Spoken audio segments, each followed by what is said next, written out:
در مهمانخانه سغدیان شهر خوجند در موضوع احیای جشن صده در دوران صاحب استقلالی کشور میز مدور برگزار گردید. در آن معاون رئیس ولایت سغد، مدیران شعبه‌های رشد اجتماعی و رابطه با جامعه دستگاه رئیسان شهر و ناحیه‌ها، نمایندگان مؤسسه‌های تحصیلات عالی و میانه کسبی، شورای سابقه‌داران جنگ و مهنت، نمایندگان حزب‌های سیاسی، شورای ولایتی حرکت جمعیت وحدت ملی و احیای تاجیکستان، ادیبان، سابقه‌داران مهنت و دیگر نمایندگان نهادهای جمعیتی اشتراک نمودند. گفته شد که همساله آخر ماه ینور در سراسر جمهوری تاجیکستان جشن صده که یکی از آیین‌های باستانی مردم کهن‌بنیادمان به حساب رفته تاریخ قدیمی دارد، با شکوه و شهامت خاصه و رعایت عنعنه‌های ملی جشن گرفته می شود. این جشن در قطار نوروز، تیرگان و مهرگان از جمله آیین‌های بزرگ و پرحکمت نیاگان شرفمند ما محسوب یافته، محض در دوران استقلال دولتی توسط تلاش و اقدام‌های پیشوای ملت محترم امامعلی رحمان شکوه تاریخی خویش را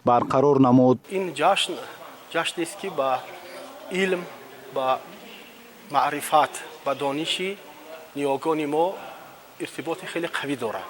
یعنی این با گردش اجرام فلکی و گردش شب و روز با دوری همه روزه پیوسته زمین در محور خود و در گرد آفتاب ارتباط دارد و صده جشن است که الکی گویا بعدی با آخر رسیدنی یک فصلی واقعا سرد و تاریک روشنی آغاز می شود، خورشید تولید می شود. ما احساس میکنیم که همین جشن صده هرچند که مثلا با روایت شاهنامه با شاه هوشنگ ارتباط دارد، خب اینجا با پیدایش آتش با نور ارتباط دارد، در مجموع در عموم گیرد یعنی یک جشن شادی، جشن خرمی، جشن همدلی، یک وحدت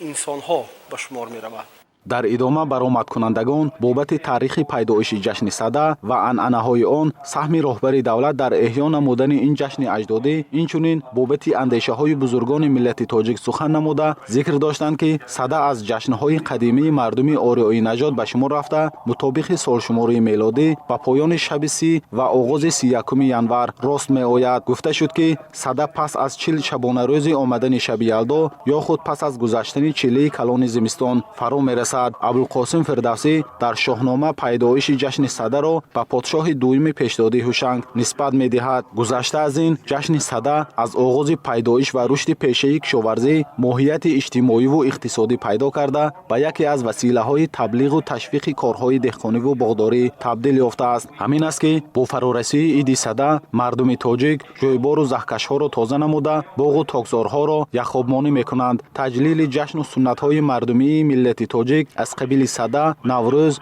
مهرگان برای از نو زنده نمودن و به نسل آینده میراث گذاشتن نازکی‌های تاجیکانه آن وظیفه هر یک فرد سالم عقل جامعه تاجیکستانی می باشد.